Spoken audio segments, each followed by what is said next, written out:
Escudriñando las Escrituras, un programa cristiano de enseñanza de la palabra de Dios. Por el médico cristiano, Dr. Ruby Sáez.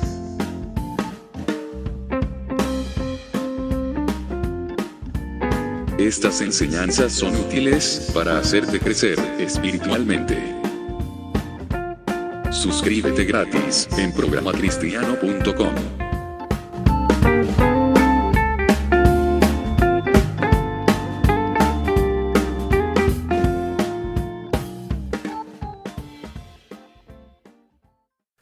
Estamos en Escudriñando las Escrituras. Ruby Sáez en la locución y comentarios. Bastián Sáez en los controles radiales y comentarios. Hoy en Escudriñando las Escrituras, nuestro tema se llamará Seguirlo más allá de la muerte. La muerte, hermanos, la muerte física o biológica, representa para el hombre en general el fin de todo, pero para otros el fin solo de un ciclo. Para los cristianos representa el fin de un ciclo, un paso a. Pero el miedo a morir es una de las angustias o de los temores más grandes del ser humano. De hecho, es el mayor estrés del ser humano. El mayor estrés es su propia muerte, y otro estrés de menor envergadura es el estrés a padecer la muerte de algún ser querido.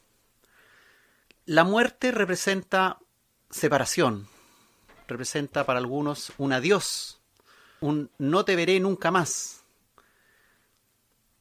El no creyente, el incrédulo, lo percibe como el fin absoluto de su vida. Aquí se acabó todo. Pero para el cristiano, la muerte física representa un paso necesario que hay que dar dentro del recorrido de un camino aún muchísimo más largo. En realidad es como un paso en un camino sin fin, el camino de la eternidad. Entonces la eternidad reemplaza el concepto de separación que tiene el incrédulo. La eternidad reemplaza este concepto de separación incluido en la muerte física. La idea entonces de la vida eterna que tenemos los creyentes en Cristo cambia nuestras metas, cambia nuestra vida, cambia nuestros pensamientos, nuestros objetivos, nuestro diario vivir. Debe cambiarlo. La idea de la vida eterna que ya poseemos debiera transformar nuestras vidas, nuestras mentes, nuestros objetivos en esta vida. Pero, ¿estamos dispuestos a seguir a Cristo aunque corramos el riesgo de morir por ello? ¿Estamos dispuestos a seguirle hasta la muerte? ¿Qué tanto le amamos a Cristo? ¿Qué tanto creemos en Él y en su reino eterno? ¿Qué tanto? ¿Hasta dónde? ¿Hasta cuándo? ¿Realmente creemos que Él, el Señor Jesucristo, es el Rey de Reyes y Señor de Señores y que tiene las llaves de la muerte y del Hades? ¿Creemos realmente eso? Ahora una pregunta que tenemos que empezar a hacernos. ¿Estoy dispuesto a entregar mi vida por su causa? Seguirlo más allá de la muerte implica confianza y seguridad de mi resurrección. Tener fe, estar seguro. Estar seguro que seré levantado del polvo de la tierra y llevado a la presencia viva de Jesús. Los quiero dejar con una pregunta de meditación. ¿Estoy preparado y dispuesto para seguirlo más allá de la muerte?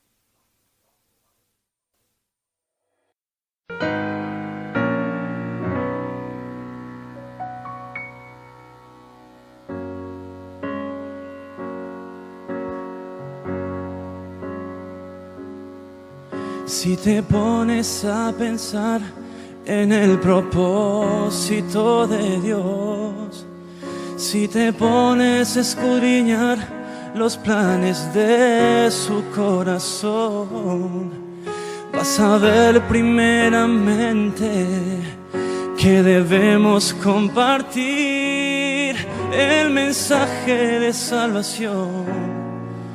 Ay de mí si no lo hiciere. No olvidemos que en el día del Señor vamos a estar frente a frente, cara a cara, y Él nos preguntará ¿qué hemos hecho con el tiempo que nos dio en la vida terrenal? Allá no habrá excusas como las que hacemos acá. Pues si anuncio el Evangelio, no tengo por qué gloriarme, me es impuesta necesidad. Ay de mí si no anunciar el Evangelio del Señor.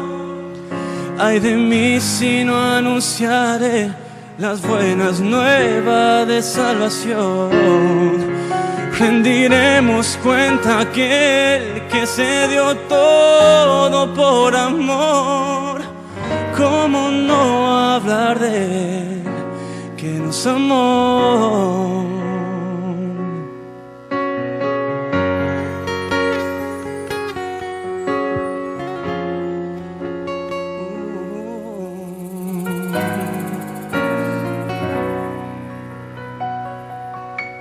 Si te pones a pensar en el propósito de Dios, si te pones a escudriñar los planes de su corazón, vas a ver primeramente que debemos compartir el mensaje de salvación.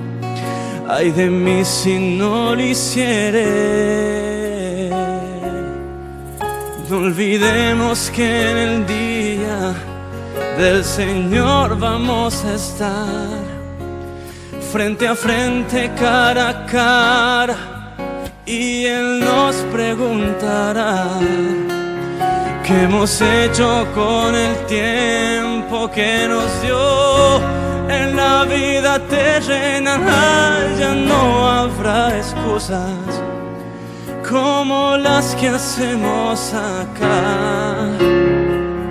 Pues si anuncio el Evangelio, no tengo por qué gloriarme, me es impuesta necesidad. Ay de mí si no anunciar el Evangelio del Señor. Ay de mí si no anunciaré las buenas nuevas de salvación.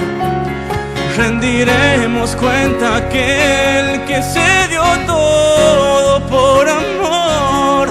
¿Cómo no hablar de Él que nos amó y nos salvó?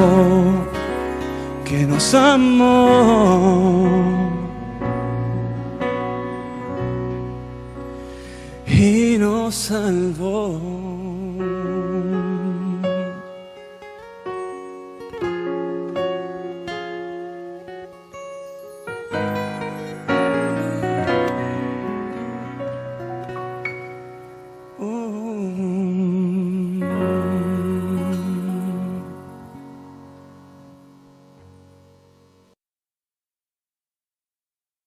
Estamos en escudriñando las Escrituras, seguirlo más allá de la muerte.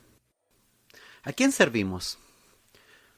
¿Servimos a un héroe de historietas que casi todo lo puede, excepto que tiene alguna debilidad? Que si el malo lo descubre, fracasará nuestro héroe y podrá ser vencido y morir. No.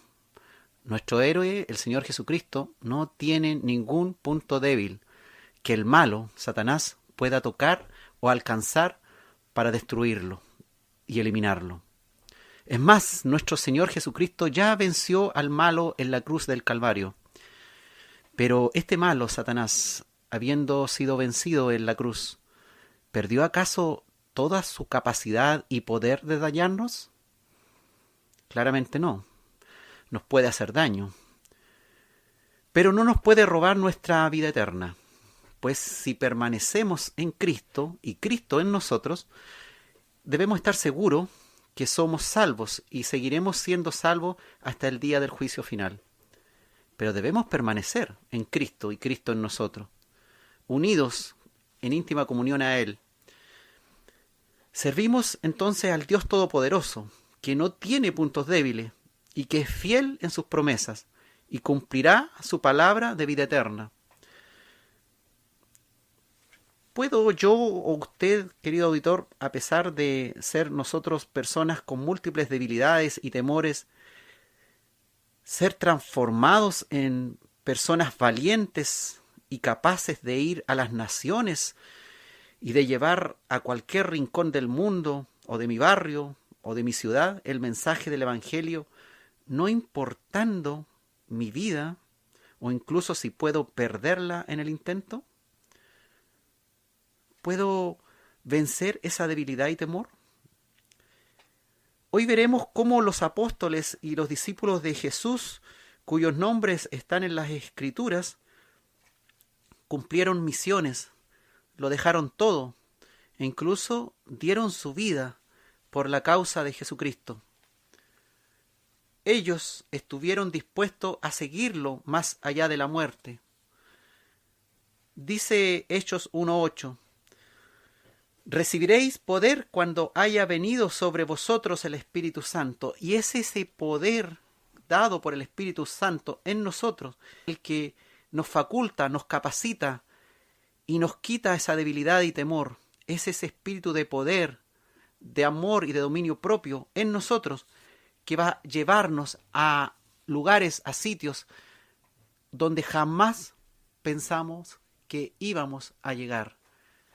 Seguirlo más allá de la muerte.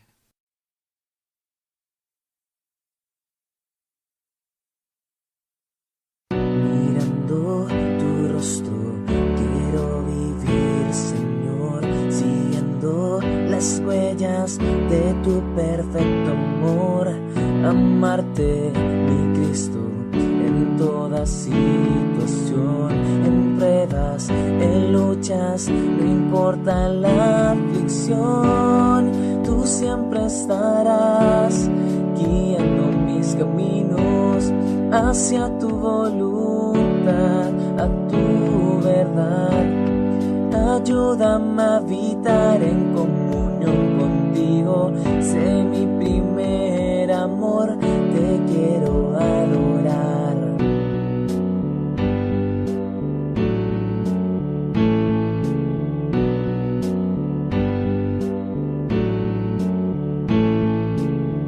Mirando tu rostro, quiero vivir, Señor, siguiendo las huellas de tu perfecto amor, amarte, mi Cristo, en toda situación, en pruebas, en luchas, no importa la aflicción, tú siempre estarás guiando mis caminos hacia tu voluntad, a tu verdad.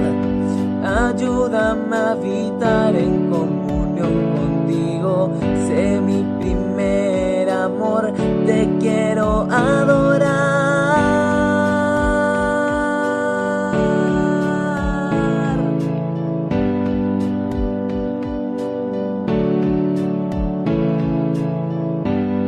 Tú siempre estarás guiando mis caminos hacia tu voluntad, a tu verdad.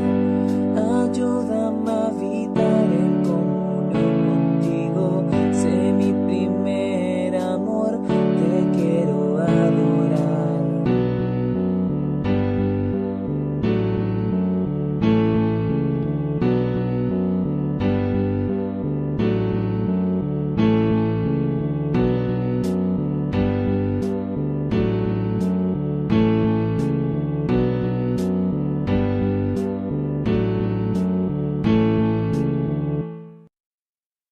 Estamos en escudriñando las Escrituras, seguirlo más allá de la muerte.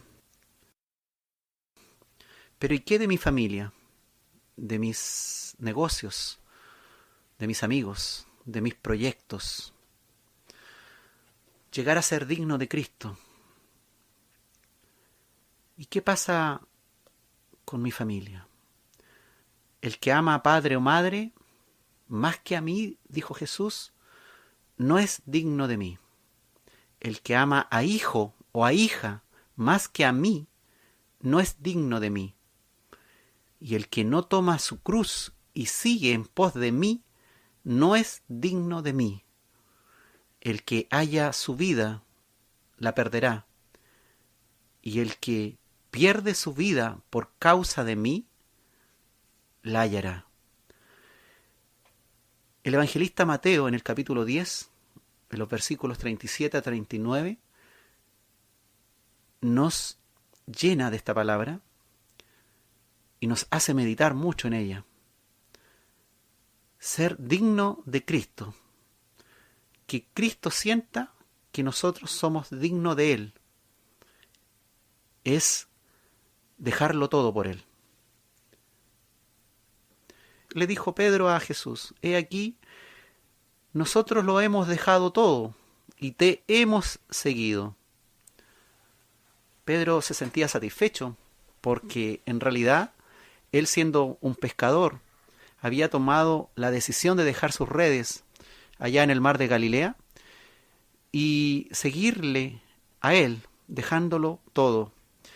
Pero Jesús le dijo, de cierto os digo que no hay ninguno que haya dejado casa, o hermanos, o hermanas, o padre, o madre, o hijos, o hijas, o tierras, por causa de mí y del Evangelio, que no reciba 100 veces más ahora en este tiempo, casas, hermanos, hermanas, madres, hijos, y tierras, con persecuciones incluidas, y en el siglo venidero la vida eterna.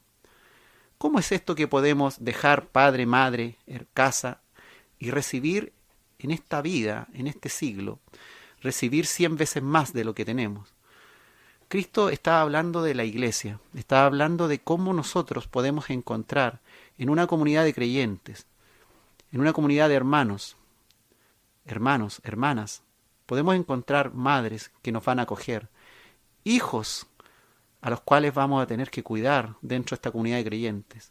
Vamos a poseer tierras. ¿Por qué? Porque podemos ir tal vez a un lugar distante y allí seremos bien recibidos por otra gente de las iglesias, los compañeros de fe, los creyentes cristianos. Y en este tiempo, dice Jesús, recibiremos esto, recibiremos 100 veces más, hermanos, hermanas, hijos, madres, tierras, casas. Pero todo esto va asociado a algo, persecuciones. Pero si lo hacemos, si de verdad hemos dejado todo por Él y le hemos seguido, en el siglo venidero tendremos la vida eterna asegurada, totalmente. Seguían pensando los discípulos entonces que el reino de Jesús iba a ser restaurado inmediatamente después de su resurrección. ¿Seguían pensando esto los discípulos? ¿Que el reino de Cristo iba a ser restaurado inmediatamente después de su resurrección? Porque ellos evidentemente dejaron todo pensando que al principio este Jesús que caminaba por la tierra era un hombre que con sus poderes demostraba ser hijo de Dios. Pero ellos en el fondo pensaban que Cristo iba a restaurar el reino en ese momento. Y cuando lo vieron muerto, lo vieron morir en la cruz, huyeron despavoridos, no entendían nada, no sabían lo que había pasado. Ellos pensaban que el reino venía ahora ya. Y después cuando lo ven resucitado, vemos cómo en Hechos, por ahí por el capítulo 1, estos apóstoles les preguntan, Señor, ¿restaurarás el reino de Israel en este tiempo? ¿En este tiempo podremos disfrutar de un reino a plenitud? Y Jesús le responde, no os toca a vosotros, le dice, saber los tiempos o las sazones que el Padre puso en su sola potestad. No nos toca a nosotros saber en qué momento el reino de Cristo se va a instaurar y restaurar completamente. Nuestra preocupación debe ser evangelizar. Nuestra preocupación es llevar este mensaje de salvación, es llevar este mensaje del Evangelio, es dejarlo todo por Él, es instar a la gente a que deje de amar sus negocios, que deje de amar sus proyectos materiales y que se enfoque en esta vida venidera, que se llene de esta vida eterna, que no importa que hayan persecuciones, pero que sí es verdad, en un momento el reino del Señor Jesucristo va a ser restaurado a plenitud. En Hebreos, en el capítulo 11, ahí por los versículos 32 a 34, habla, por ejemplo, de cómo diferentes personajes de la Escritura del Antiguo Testamento, como Gedeón, como Barak, nombra a Sansón, a Jefté, a David, Samuel y otros profetas, que se llenaron de grandes conquistas, se llenaron de plenitud, conquistaron reinos, dice la palabra, hicieron justicia, alcanzaron promesa, taparon bocas de leones, apagaron fuegos impetuosos, evitaron filo de espada, sacaron fuerzas de debilidad, se hicieron fuertes en batalla, pusieron en fuga ejércitos extranjeros. Les fue súper bien, les fue ideal, ¿eh? Ellos clamaron, siguieron a un ideal, siguieron a un Dios al cual creían y tuvieron un éxito, tuvieron un resultado real que pudieron palparlo.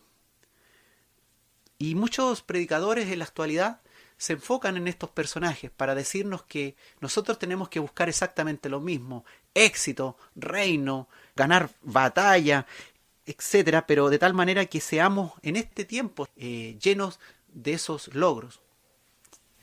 Un versículo súper importante acerca de esto y que se habla mucho en la iglesia siempre es un versículo que dice Pablo en la carta a los Filipenses, cuando dice: todo lo puedo en Cristo que me fortalece. Y ese versículo muchas veces es mal utilizado para situaciones como esta, decir que vamos a tener éxito material porque todo lo vamos a poder en Cristo que nos va a fortalecer. El problema es que sin saber el contexto, con esos versículos Dios nos puede hablar. Pero hay otros versículos que hay que conocer el contexto en el que está. Hay que conocer qué está diciendo antes, de qué se está hablando antes de decir ese versículo. Y es el caso de este versículo.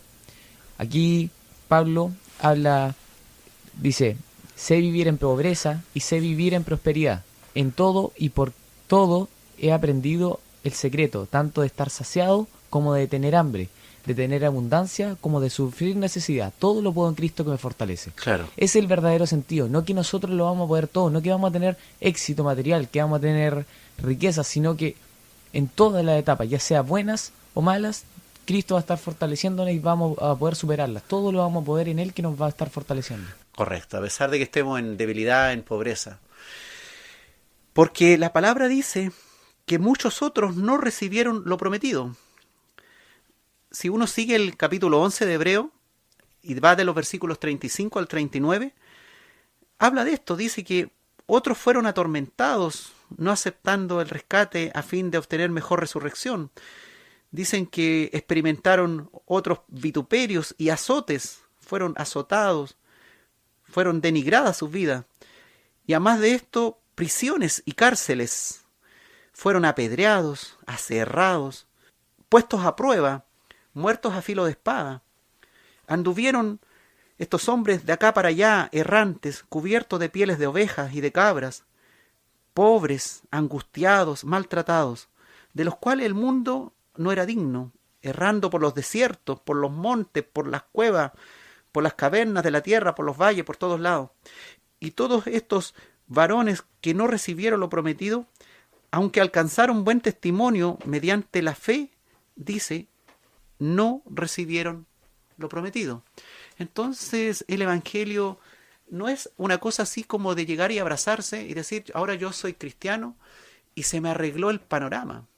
El Evangelio no es para venir a nosotros a llenarnos de riquezas materiales en este mundo, no es para venir a sanarnos todas nuestras enfermedades, no es para decir: oye, tú no te has sanado, no te has levantado de tu enfermedad porque no has creído lo suficiente. No, el Evangelio es otra cosa. Esos son añadiduras del Evangelio. El ser sanado, el que ocurran milagros en nuestras vidas, el que seamos prosperados materialmente, el que nos vaya bien en el colegio, el que nos vaya bien en la universidad, el que podamos hacer estudiar a nuestros hijos. Son bendiciones de Dios que vienen acompañadas. Es añadidura. Lo que nosotros tenemos que enfocarnos es ser capaz de entregar nuestra vida por Cristo, de ser capaz de dedicarle el tiempo, un tiempo de calidad, para orar, para estar en el secreto, para conocer a este Dios, para llegar a una intimidad con Él, para conocer sus planes en mi vida y qué es lo que Dios quiere que yo haga para engrandecer el nombre de Dios, engrandecer el reino.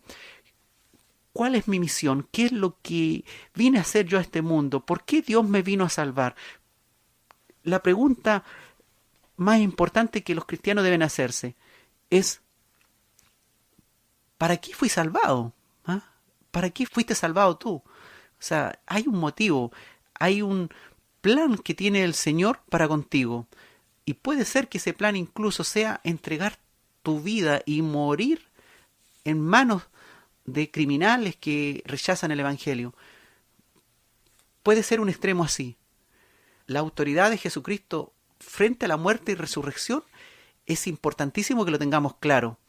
Que todos los que entregaron su vida van a ser resucitados en el día postrero por nuestro Señor Jesucristo, todos los que han creído en Él, en su obra salvadora. En un momento de la vida, Jesús estaba conversando con Marta, allá por el capítulo 11 de Juan. Por ahí usted puede escudriñar en el versículo 25. Jesús estaba conversando con Marta y le dice esta palabra clave que nosotros muchas veces la vemos escrita en los epitafios, en las tumbas, en los cementerios.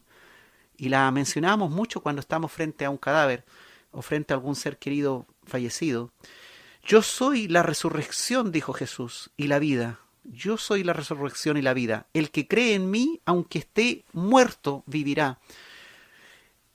Y en Apocalipsis también este mismo Señor Jesucristo le dice: no temas, yo soy el primero y el último, y el que vivo, y estuve muerto, mas he aquí vivo por los siglos de los siglos. Amén. Y tengo las llaves de la muerte y del Hades. Eso lo declara nuestro Señor Jesucristo. Él tiene las llaves de la muerte y del Hades. Apocalipsis 1, en los versículos 17 y 18, habla de esto. Así que no tenemos que tener temor porque si nuestra vida va a ser sacrificada por el Evangelio del Señor Jesucristo. No tenemos que tener un temor porque vamos a ser violentados por esta fe. Tenemos que confiar en nuestro Señor. Tenemos que pensar que podemos entregar la vida, aún nuestros proyectos, nuestras riquezas, todo por la gloria del nombre de nuestro Señor Jesucristo. Así que tenemos que ser capaces de ir entendiendo que este Evangelio es para que lo sigamos a pesar de nuestra muerte.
ya la he dejado.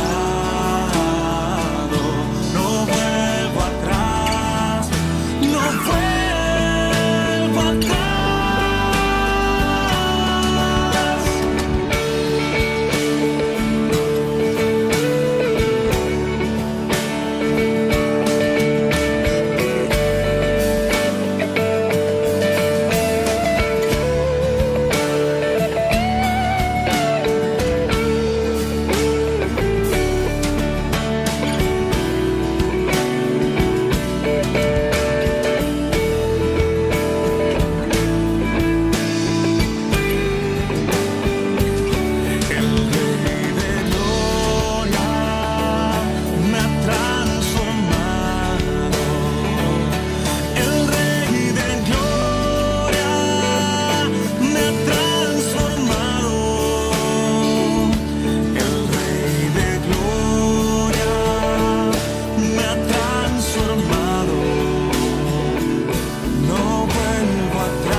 Estamos en escudriñando las Escrituras, seguirlo más allá de la muerte. Un tema que generalmente se habla mucho en la iglesia es ¿qué nos va a dar Cristo? Es algo que se habla mucho, ¿qué nos va a dar Cristo? O ¿qué recibiremos de Cristo? ¿Qué pasa cuando ya le entregamos nuestra vida a Cristo? Y eso es un tema súper frecuente en toda congregación. Se habla de qué ocurre cuando entregamos nuestra vida a Cristo. Pero en realidad nosotros tenemos que pensar, ¿hemos realmente entregado nuestra vida a Cristo? Correcto, muy bien. ¿Hemos entregado realmente nuestra vida a Cristo? Porque entregar la vida, hay que fijarse lo que dice, la vida. No entregar 1 hora de nuestro tiempo, un día de la semana, o ir un domingo en la mañana a la iglesia, o un sábado en la noche, o cual sea la hora. No es entregar 1 hora, es entregar la vida. Claro. Estamos dando a Dios la disposición de todo lo que es nuestro, se lo estamos dando a Él, todo. Nuestra vida entera. Para comprender qué es las cosas que va a hacer Dios con nuestra vida, primero tenemos que comprender eso. ¿Hemos nosotros entregado nuestra vida a Cristo? Estaba pensando y veía en todos los discípulos qué es lo que lo hizo ser diferentes. ¿Qué es lo que lo hizo hacer grandes cosas? Era que habían entregado su vida a Cristo. Amén. No era que ellos eran personas dotadas de poderes sobrenaturales, o que habían nacido diferentes, o que eran semidioses o cosas así. No era nada de eso. Era que ellos entregaron su vida a Cristo. Y cuando entregaban su vida a Cristo, Cristo hacía su voluntad en la vida de ellos. Amén. Dios actúa mediante la vida de las personas. Y esas personas estaban dispuestas a entregar su vida completa a Cristo. Entregaron su vida completa a Cristo, y es lo que tenemos que hacer nosotros para que Dios sobre nuestras vidas. Vamos a ver que ellos siguieron a Dios hasta la muerte. Y vamos a empezar ahora a ver qué fue de los discípulos al entregar su vida a Cristo. ¿Qué fue lo que vivieron? Amén. Renunciar a mi vida, ser un sacrificio vivo. La palabra parece fácil, pero implica un profundo cambio, una profunda dedicación al Señor. En todo momento estar dispuesto, día y noche, las 24 horas, para servirle en lo que sea, en cualquier lugar, en cualquier momento. En cualquier momento tú tienes el llamado de hablar de este evangelio, de recibirle al Señor y de hacer que otras personas reciban a Él, de ver en esos pecadores que no se han arrepentido, ver esa misericordia que la viste en Cristo, ahora verla en ti mismo, entregándola a otros. El libro de los mártires es un libro muy bueno que ustedes puedan ver, hermano, que leer alguna vez, de John Foxe. John Foxe, el libro de los mártires. Porque a veces leemos prácticamente literatura cristiana casi como del estilo el pensamiento positivo, el poder de la mente, que eso no es cristianismo, hermano. Eso es otro tipo de literatura. Yo antes de llegar al Evangelio, leí muchos de esos libros del pensamiento positivo, el poder de la mente, el rinoceronte. Eran libros que en el fondo te dicen, oye, tú lo puedes, tú eres capaz, tú lo vas a hacer. Y yo veo a veces que se predica un evangelio así, o sea, Es un humanismo en realidad, no es cristianismo. un humanismo disfrazado de cristianismo, así. Que te dicen, sí, tú lo puedes, tú tienes esto. Mira, sí, con Cristo todo lo puedo, que me fortalece en la debilidad, en la abundancia, en todo lugar, en todo tiempo. Así que yo les recomiendo que se lean este libro de los mártires de John Fox. Se van a quedar, pero con la boca abierta, digamos, de tanta entrega a lo largo de la historia, de cuántos creyentes han sido masacrados o han entregado su vida por Cristo, han seguido a Cristo más allá de la muerte. Pero hoy día vamos a escudriñar las escrituras de algunos personajes, pero también vamos a tener que ayudarnos un poquito de este libro y de otras cositas para poder saber qué pasó con ellos. Porque la idea hoy es entregarle este mensaje a usted, querido auditor, a usted que ha leído la escritura y conoce muchos de estos personajes y que nunca supo o poco sabe qué pasó con ellos. La historia del primer mártir que conocemos en la escritura, por allá por Hechos capítulo 6, vemos a Esteban. Eso lo tenemos claro, ¿verdad? Que Esteban fue el primer cristiano que fue asesinado en manos de los judíos, en manos del mismo Saulo de Tarso. Este acontecimiento ocurrió aproximadamente en el año 34 después de Cristo, unos 3 o 4 años después tal vez de que Cristo ascendió a la diestra del Padre. Esteban era un hombre común, pero después fue un creyente, y en un momento determinado Esteban fue un varón lleno del Espíritu Santo, y ese Espíritu Santo lo llenó de gracia, de poder, hacía grandes prodigios y señales entre el pueblo. ¿Y cuál fue su resultado? La palabra nos muestra, por ahí por el capítulo 7 de Hechos, que los judíos sintieron mucha rabia porque Esteban, lleno del Espíritu Santo, él les abrió las escrituras y le demostró la verdad que había en ella. Y le mostró a este Jesús de Nazaret, a los cuales ellos habían puesto sus manos y se habían llenado sus manos de sangre por causa de este Jesús al cual habían llevado a la cruz. Y este Esteban muere lapidado, eso es, apiedrado. Y Esteban, lleno del Espíritu Santo, puesto los ojos en el cielo, dice, vio la gloria de Dios y a Jesús que estaba a la diestra de Dios.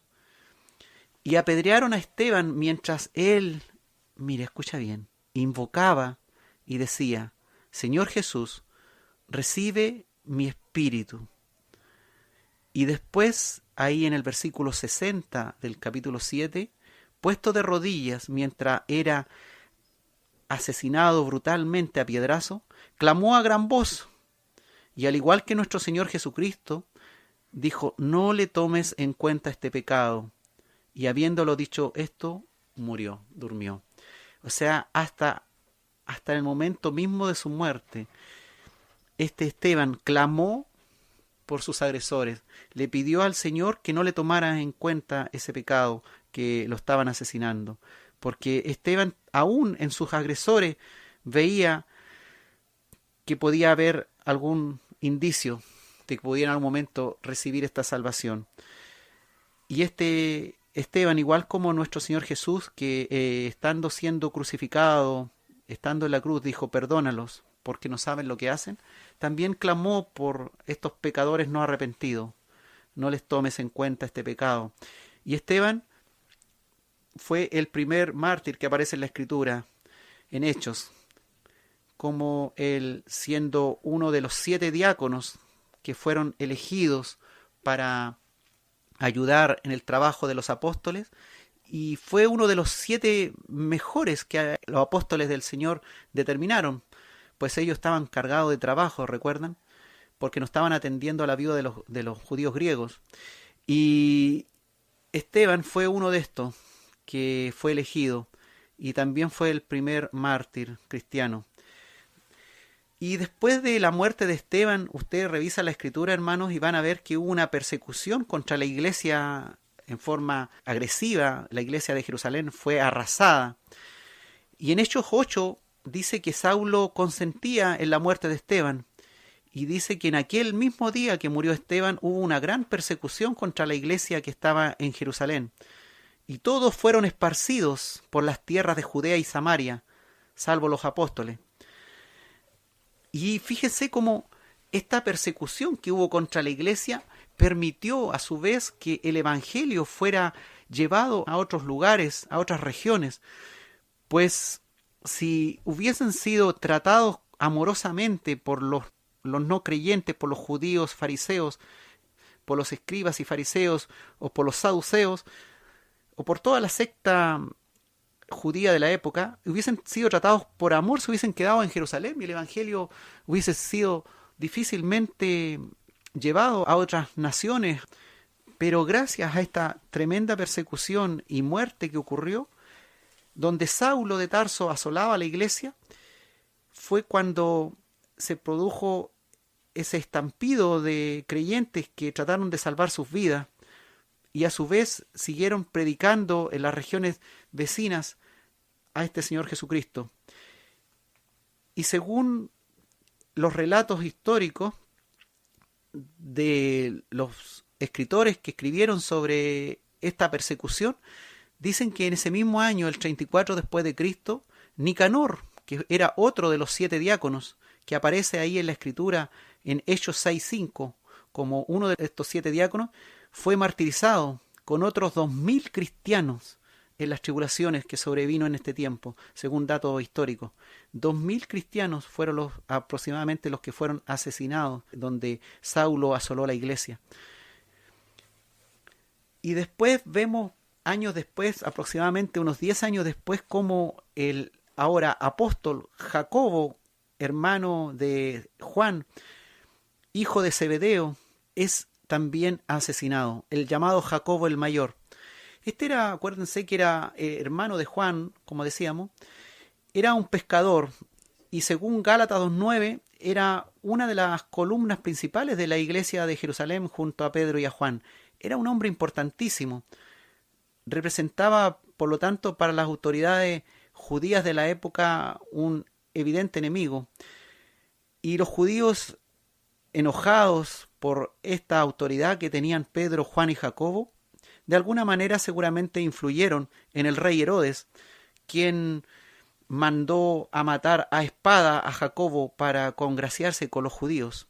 Este acontecimiento ocurrió aproximadamente, según los datos históricos, en el año 44 después de Cristo, unos 10 años después de la muerte de Esteban.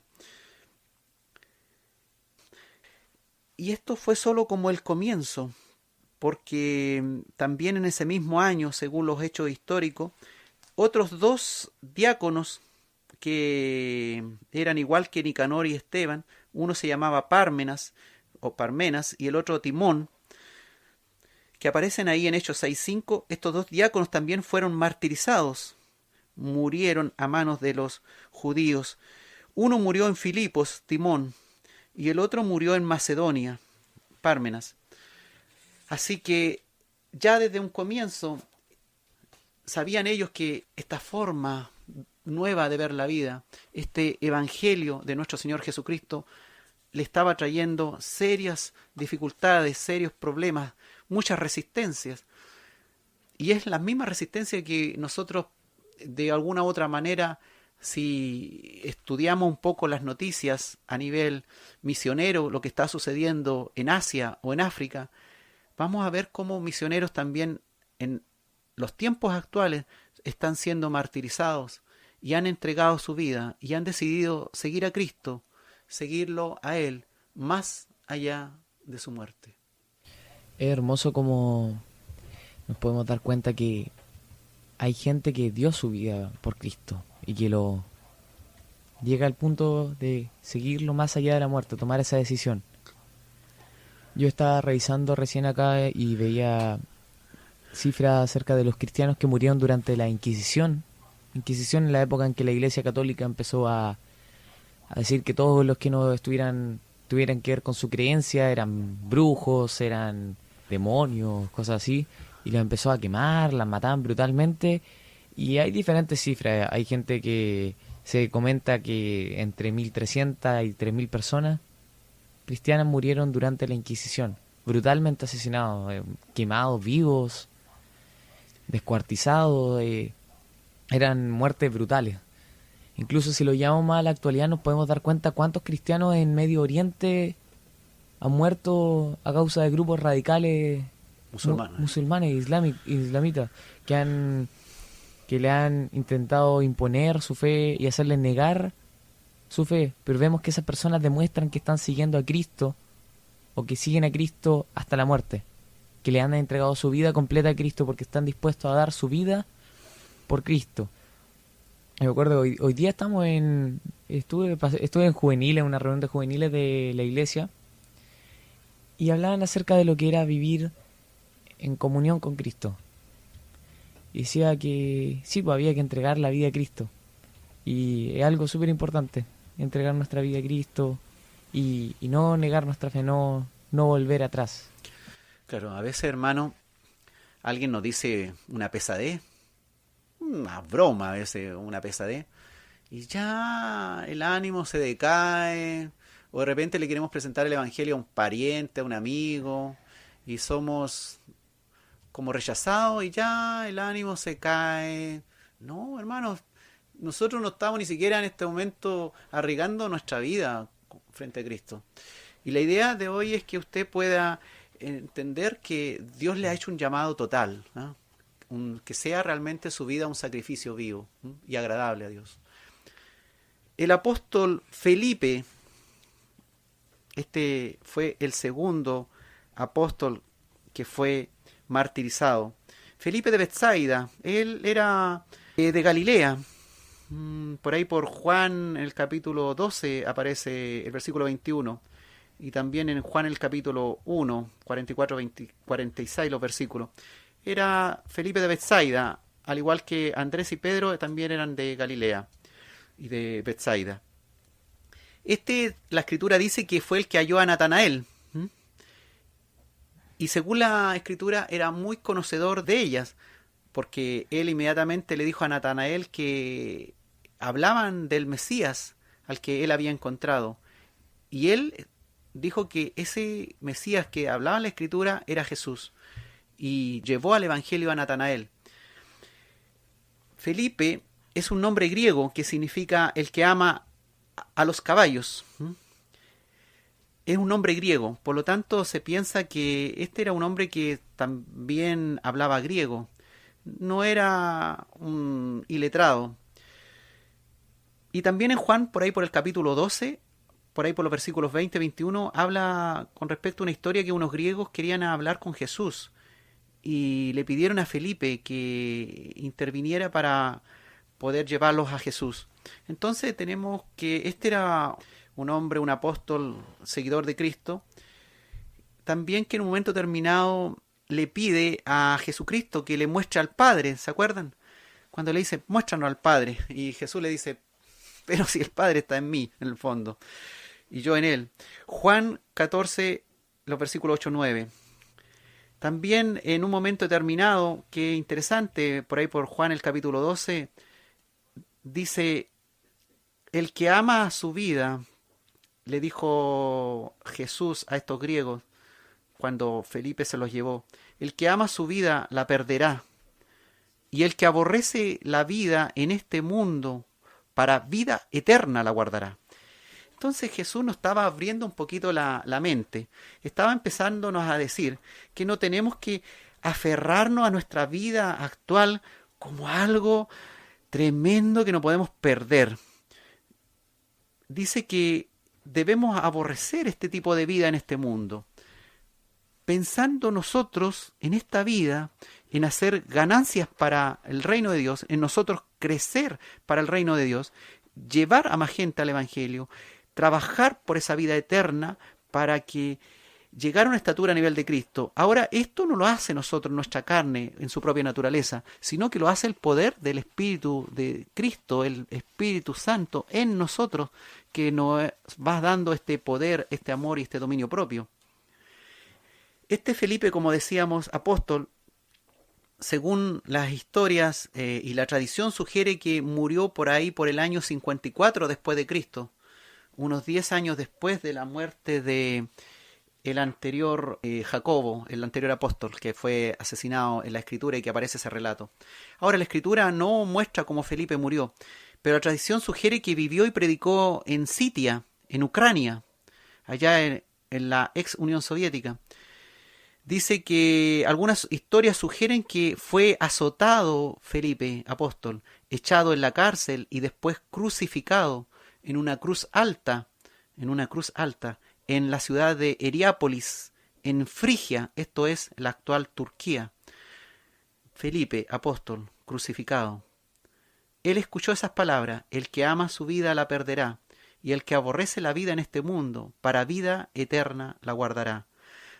Y así vemos que a veces los símbolos de Felipe incluyen unos panes y unos peces y una cruz alta. ¿Por qué unos panes y unos peces? Porque Felipe fue testigo presencial ahí en la alimentación de los 5.000, ¿se acuerdan? Con esos solamente 5 panes de cebada y 2 pececillos que tenía un muchacho. Y ahí en Juan 6, capítulo 6, versículos 5 al 7.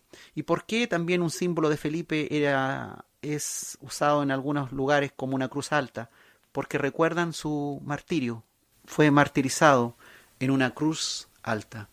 Y así vamos a ir entendiendo en el transcurso de este programa que todos los discípulos de Jesús, los apóstoles, fueron sacrificados en alguna manera. Ellos, sí, dispusieron su vida a Cristo totalmente. En alguna manera, todos. Vamos a esta alabanza y después continuamos con el tema. Amén.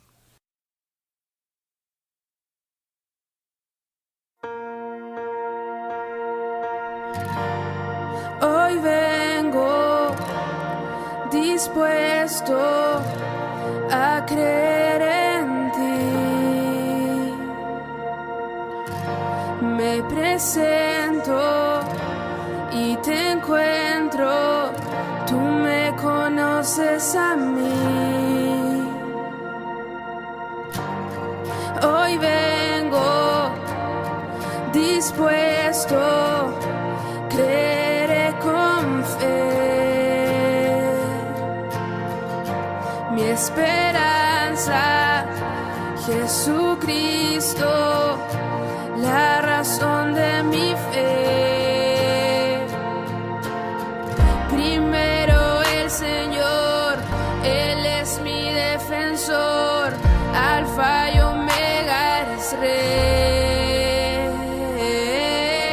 Primero el Señor, ruge como un león, es mi guerrero, mi fe.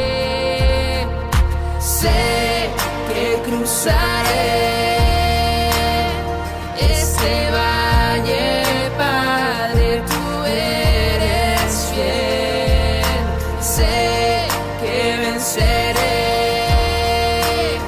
la tormenta, Padre, tú eres fiel.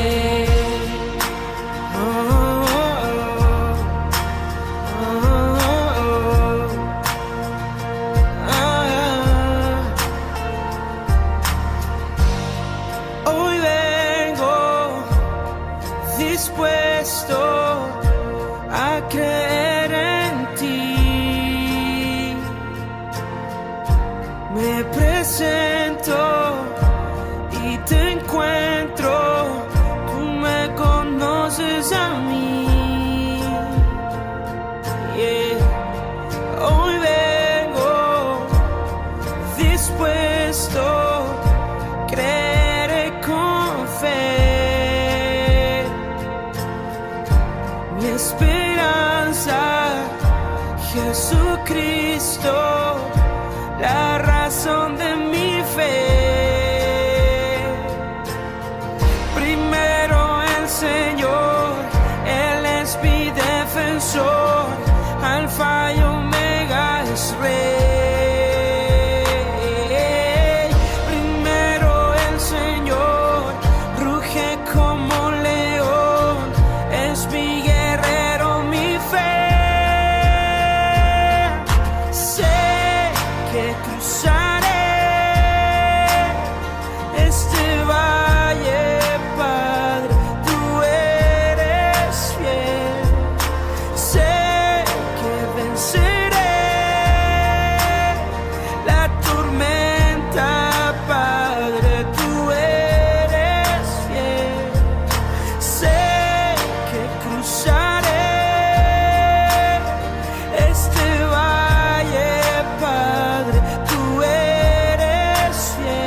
Estamos en escudriñando las Escrituras, seguirlo más allá de la muerte.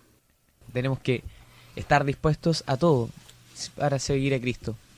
¿Saben, hermano? Hay un pasaje hermoso en Primera de Juan, capítulo 4, que nos habla acerca de lo que es el verdadero amor. Y ahí nos da un mensaje acerca de lo que es entregar nuestra vida a Cristo. Y le voy a leer este pasaje, hermanos, porque en realidad es un pasaje hermoso. Yo lo había escuchado otras veces, pero hoy día lo escuché nuevamente en juveniles, en la iglesia, escuché este pasaje que es un pasaje en realidad hermoso. Dice así, Primera de Juan 4, empezaba en el versículo 7. Dice, amados, amémonos unos a otros, porque el amor es de Dios, y todo el que ama es nacido de Dios, y conoce a Dios. El que no ama no conoce a Dios, porque Dios es amor. En esto se manifestó el amor de Dios en nosotros, en que Dios ha enviado su Hijo unigénito al mundo para que vivamos por medio de Él. En esto consiste el amor, no en que nosotros hayamos amado a Dios, sino que Él nos amó a nosotros y envió a su Hijo como propiciación por nuestros pecados. Amados, si Dios así nos amó, también nosotros debemos amarnos unos a otros. A Dios nadie le ha visto jamás. Si nos amamos unos a otros, Dios permanece en nosotros, y su amor se perfecciona en nosotros. Dios nos invita, aquí en el versículo dice que como Él nos amó a nosotros, nosotros también tenemos que amarnos unos a otros. Y como Él nos amó, nosotros la amamos porque Él nos amó primero. ¿Y en qué se vio reflejado el amor de Cristo a nosotros? En que Él dio su vida por nosotros. Amén. Y así como Él nos ha amado a nosotros, nosotros lo debemos amar a Él. Al igual que como Él entregó su vida por nosotros, nosotros tenemos que estar dispuestos a entregar nuestra vida por Él. Amén. Si no, ¿cómo se va a lograr esta comunión de la que hablábamos en otro programa, que era nosotros en Cristo y Cristo en nosotros? Si solo uno murió por el otro, si solo uno estaba dispuesto a morir por el otro, ¿cómo vamos a lograr una verdadera comunión? Sería como una especie de yugo desigual con Cristo, porque Él está dispuesto a dar su vida por nosotros y nosotros no a dar nuestra vida por Cristo. No puede haber comunión entre eso. Correcto. Tiene que haber un mismo sentir entre nosotros y Cristo para estar en comunión con Él. Entonces es importante, hermano. Este versículo es importantísimo porque se refleja el verdadero amor a Dios. En que, del mismo modo que Él dio su vida por nosotros, nosotros seamos capaces de dar nuestra vida por Él. Vamos a continuar ahora con la palabra y vamos a seguir viendo qué fue de diferentes discípulos que dieron su vida por Cristo.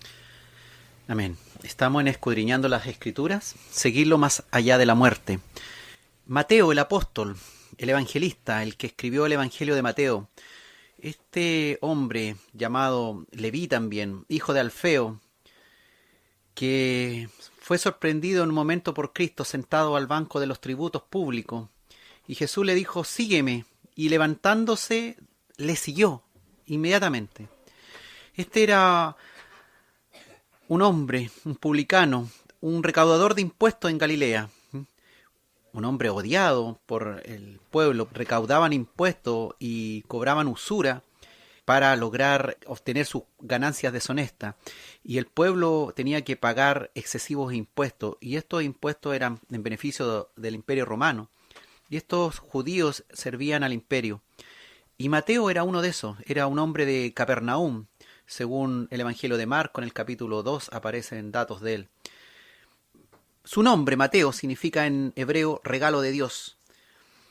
Este fue el mismo que invitó a Jesús a cenar con él, y fueron sus amigos corruptos también a cenar con Cristo, y los fariseos se admiraban cómo Jesús se sentaba a cenar con pecadores y a comer con pecadores, que es lo mismo que tenemos que hoy día ir entendiendo, que nosotros debemos llevar este evangelio a los pecadores, y si de alguna manera tenemos que tener contacto con ellos.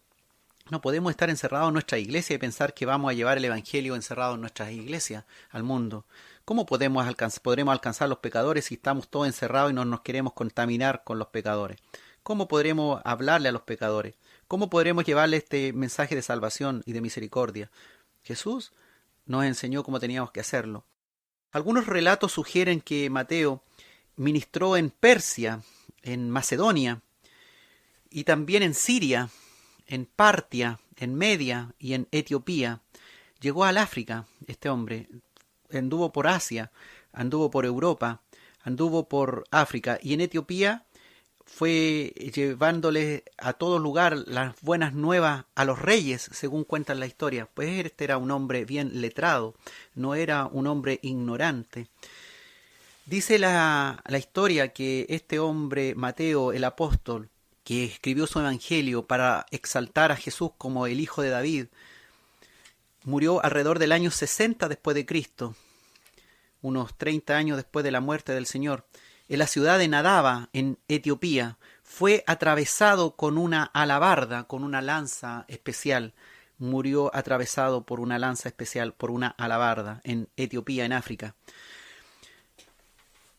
Después tenemos más sacrificios. Tenemos el sacrificio del apóstol Jacobo, hijo de Alfeo, el menor, Jacobo el menor, que está descrito ahí en Marcos 3:18. Algunos dicen que este Jacobo el menor fue golpeado y azotado, apedreado. Tenía la edad de 99 años. Fue azotado, golpeado, apedreado por los judíos y finalmente le abrieron el cráneo con un garrote batanero. Muerte horrible, hermano. Pero él sabía que estaba siguiendo a Cristo más allá de su muerte, pues estaba ganando personas para Cristo. Había aborrecido su vida, había decidido dedicarla al Señor, había hecho un trabajo porque conocía el Evangelio y quería perfeccionarse y pensaba fielmente, por fe, que la vida eterna era el mayor regalo que Dios le había dado. Y morir en manos de estos incrédulos no iba a ser limitación en su reino. Matías, este hombre apóstol que fue denominado apóstol, ¿se acuerdan? Elegido por suerte para reemplazar a Judas Iscariote, el traidor. ¿Recuerdan por ahí por Hecho en el capítulo 1 que los otros apóstoles echaron suertes para definir si era José Barsabás, o llamado Justo también, o bien era Matías, uno de los dos elegidos para ser el reemplazante del apóstol Judas Iscariote, que había sido el traidor y se había suicidado? Y la suerte dice que cayó sobre Matías y fue contado con los 11 apóstoles. Eran 12 los apóstoles, no eran más, eran 12. Y Matías fue el reemplazante de Judas. No se habla mucho de la Escritura, solamente se menciona su nombre, como si este hombre hubiese sido un error dentro de la elección de los 12 apóstoles. Pero fíjese que cuando revisamos los historiadores, nos encontramos que este Matías apóstol, aunque fue elegido con un sistema de echar suerte, fue apedreado en Jerusalén y murió decapitado. O sea que su vida también representó una amenaza para los judíos, y así su vida terminó, decapitado.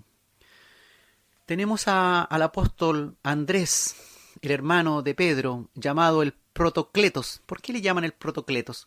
Porque según las escrituras fue el primer apóstol que fue llamado, el primero en seguir a Jesús. Ahí en el capítulo 1 de Juan vemos que era un discípulo de Juan el Bautista, uno de los dos discípulos de Juan el Bautista que deciden seguir a Jesús.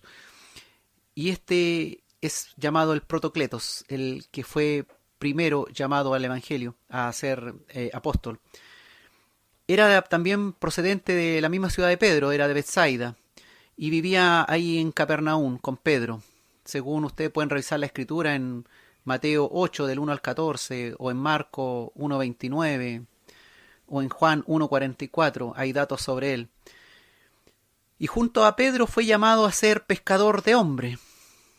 Y esa parece que fue su gran lucha, ser pescador de hombres. Algunos sugieren, historiadores, que Andrés predicó en Grecia, ahí en Europa, también en Asia Menor y en Rusia. Y según algunas historias del siglo VII, dicen que Andrés fue crucificado. Así murió el apóstol Andrés, crucificado por un procónsul romano en una cruz en forma de X, la cruz de San Andrés, conocida después en forma internacional. y fue crucificado en Edesa por un procónsul romano. Esto es un símbolo que se recuerda en la cruz de San Andrés, una cruz en forma de X.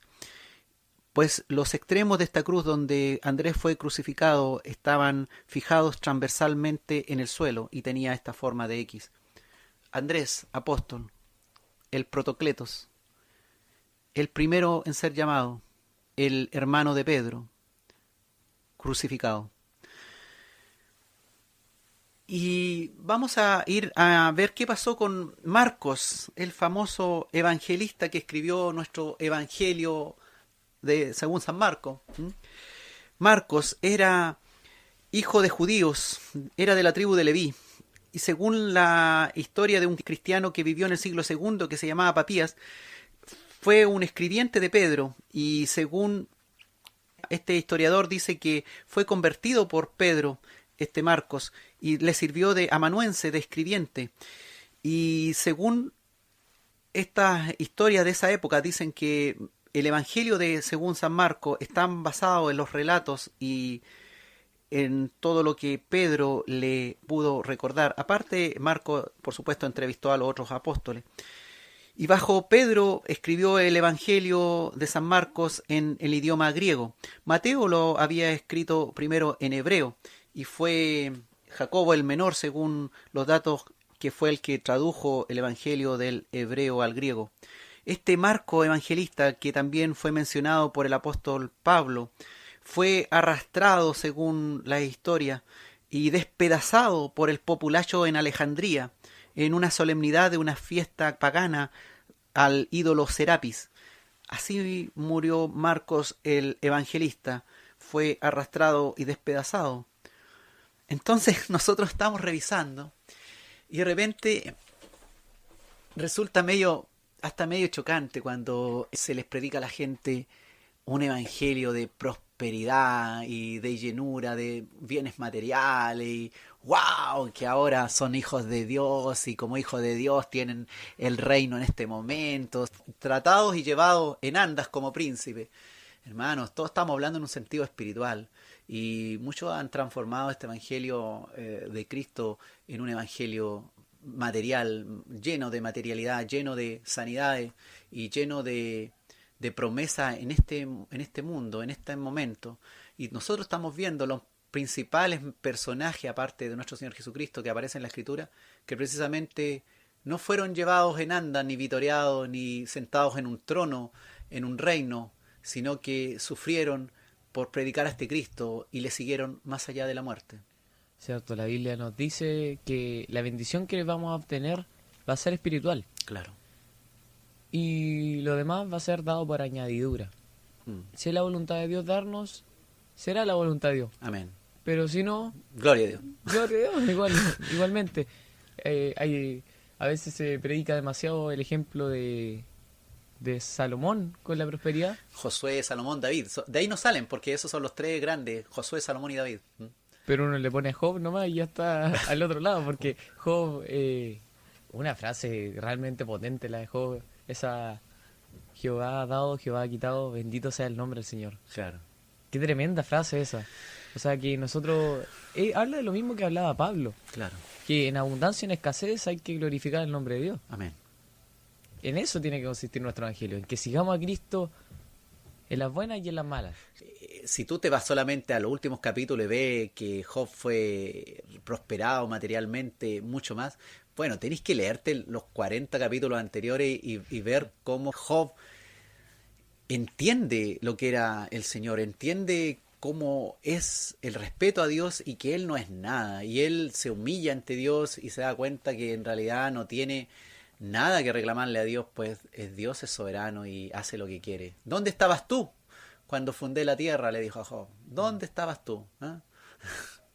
Sí, en realidad Job es un buen caso en esa frase, pero vemos más el caso de Pablo, que no recibió la recompensa de la tierra. Claro. La mayoría, o sea, muchos de los apóstoles tuvieron materialmente menos de lo que tenían antes al seguir a Cristo. Claro. Y nosotros no queremos predicar un evangelio en el que siga a Cristo y tendrás más. Sí. Lo material. Claro. Queremos decirle, sigue a Cristo y no vas a obtener un beneficio material Instantáneo. no Obligado. que no va que no va a ser como por condición de eso vas a tener un beneficio material. Si de Dios no vas a recibir nada material, pero Dios te va a dar una bendición, Dios te va a bendecir y en realidad uno no tiene que seguir a Cristo por esperar algo. Claro. Uno sigue a Cristo por amor, porque Él nos amó primero. Y nos salvó y nos perdonó y todo eso. Amén. Estamos escudriñando las Escrituras. Seguirlo más allá de la muerte. El apóstol Pedro, llamado Simón o Cefas, el gran y querido apóstol Pedro, su nombre original era Shimón Barloná. Era hijo de Jonás, había nacido también en Bethsaida, vivía en Capernaum, era hermano de Andrés. Era considerado una de las columnas de la iglesia de Jerusalén, ahí en Gálatas 2:9, pueden ver ustedes que era una de las columnas. Predicó con denuedo, sanó, ministró a judíos, a gentiles, después de esa gran transformación de Pentecostés. Este hombre, un simple pescador, se llenó de palabra, predicó con denuedo la palabra de Dios. ¿Cómo? ¿Por qué lo hizo? Porque fue lleno del Espíritu Santo. El Espíritu Santo, que es lo que va a hacer la diferencia, es lo que hace la diferencia en que usted esté dispuesto a seguirle, a pesar que tenga que entregar su vida por Cristo. Herodes, según la historia, lo encarceló, ¿verdad? En Hechos 12, dice que lo encarceló por predicar y un ángel del Señor lo rescató en esa oportunidad y fue libre y fue librado de las manos de Herodes. Este Pedro fue el que escribió la carta primera y segunda de Pedro y su testimonio fue registrado también por Marcos para escribir su evangelio, según lo que habíamos comentado. Según historias que cuenta un historiador que se llamaba Egesipo, dice que Nerón, el emperador Nerón, que fue el emperador romano entre los años 54 y 68, durante 14 años fue el emperador romano, buscó razones para dar muerte a Pedro. Pero cuando, dice Egesipo, este historiador, que cuando el pueblo se dio cuenta, le rogaron insistentemente a Pedro que huyera de la ciudad. Y ante la insistencia de toda esta gente, Pedro se dispuso a huir, pero llegando a la puerta de la ciudad, vio, dice este Egesipo, que vio al Señor Jesús acudiendo a él, acudiendo a Pedro, a quien Pedro, adorándole, le dijo: Señor, ¿a dónde vas? Y lo que dice este historiador, que Jesús le respondió: a ser de nuevo crucificado.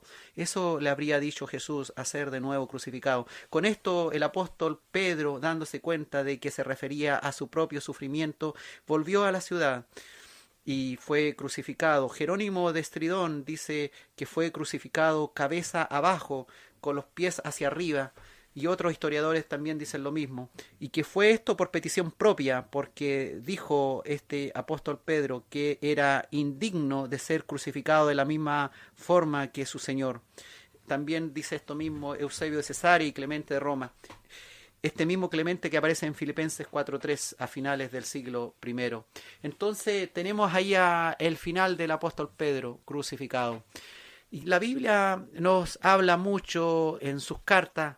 Este hombre transformado en ser perseguidor de la iglesia, asolador de la iglesia, que fue responsable de la muerte de muchos cristianos y después convertido al evangelio y siendo el gran apóstol Pablo de Tarso de Cilicia, un lugar de la actual Turquía. Él fue muerto, el apóstol Pablo, por ahí por entre el año 58 y 67, no se sabe exactamente cuándo fue la fecha. Hay un escritor que dice, Abdías, que cuando se dispuso su ejecución por Nerón, dice que envió Nerón a sus dos caballeros, uno llamado Ferega y otro Partemio. Esto no sale en la escritura, es solamente un dato histórico, para que le dieran la noticia al apóstol Pablo que iba a ser muerto. Y al llegar a Pablo, estos dos personajes, estos dos caballeros, vieron que Pablo estaba instruyendo al pueblo. Entonces le pidieron a Pablo le dijeron que estaba condenado a muerte, que Nerón había pedido su cabeza. Y estos dos, Ferega y Partemio, dice que le pidieron que orara Pablo por ellos mismos, para que ellos pudieran algún día creer. Y dice que Pablo les dijo que poco después que ellos creerían y serían bautizados delante de su sepulcro. y fue el apóstol Pablo decapitado, se le cortó la cabeza en la ciudad de Roma. Así terminó la vida del apóstol Pablo, decapitado. Él vio que debía seguir a Cristo a pesar de ver el peligro evidente de su muerte. Judas apóstol, este otro, no el Iscariote, Judas apóstol, el hermano de Jacobo, llamado Tadeo, también llamado Lebeo, es que significa en arameo amado o preciado del corazón, y en hebreo significa alabanza, el Judas o Judá. Este fue el que preguntó al Señor: ¿cómo es que te manifestará a nosotros y no al mundo? Y Jesús le dijo: el que me ama, mi palabra guardará, y mi Padre le amará, y vendremos a él y haremos morada con él. A este Judas apóstol, hermano de Jacobo, Dios, nuestro Señor Jesucristo, le entregó la promesa del Espíritu Santo. Este Judas apóstol, según las historias, dice que fue crucificado, murió crucificado en Edesa en el año 72 después de Cristo. Tenemos el otro apóstol, el incrédulo, ¿se acuerdan? El Tomás apóstol, llamado el Dídimo, que significa mellizo. En Juan 20:24 aparece este dato. Él, ¿se acuerdan que fue el que dudó de la resurrección de Cristo? La historia la cuenta Juan en el capítulo 20. Recuerden que este Tomás apóstol dijo que si no viere en sus manos, en las manos del Señor, la señal de los clavos, y metiendo yo mi dedo ahí en el lugar de los clavos, y metiere también mi mano en el costado, no creeré, dijo Tomás. Pero afirmó después, al ver al Señor, se humilló ante él y dijo que Jesús era el Señor y era Dios. Más Jesús le dijo: más bienaventurados son los que creerán sin haber visto. Este Tomás, según la historia secular, dice que predicó en Partia y en la India. Este Tomás apóstol, el que necesitaba ver para creer, provocando allá en la India a los sacerdotes paganos a ira, y fue martirizado y atravesado por una lanza. Así terminó la vida de Tomás el apóstol, llamado el Dídimo, atravesado por una lanza. Dicen la historia que él fue el fundador de la iglesia cristiana en la India. Ahora vamos a revisar qué pasó con Lucas Evangelista, este que describió el Evangelio del Hijo del Hombre. Nació en Antioquía, no era judío probablemente tal, era griego y también era médico. Así que no crea que todos los médicos son malos, hermano. Hay algunos médicos que también llegan al Evangelio. Así que no solo Lucas, también hay otros por ahí en nuestros tiempos que llegan al Evangelio, así que no desprecia a nadie, no piense que por ser médico, por ser abogado, por ser ingeniero, por ser rico, por ser muy letrado, va a rechazar este evangelio. Así que dice la historia que fue colgado de un olivo por un sacerdote idolátrico en el país de Grecia.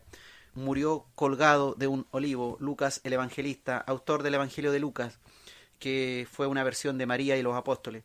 Y también Lucas fue el autor del libro Los Hechos de los Apóstoles, y fue un gran colaborador de Pablo junto a Marcos, Aristarco y Demas. Y aunque Demas en un momento determinado abandonó a Pablo. Y es el único que está conmigo, es Lucas, dijo una vez Pablo.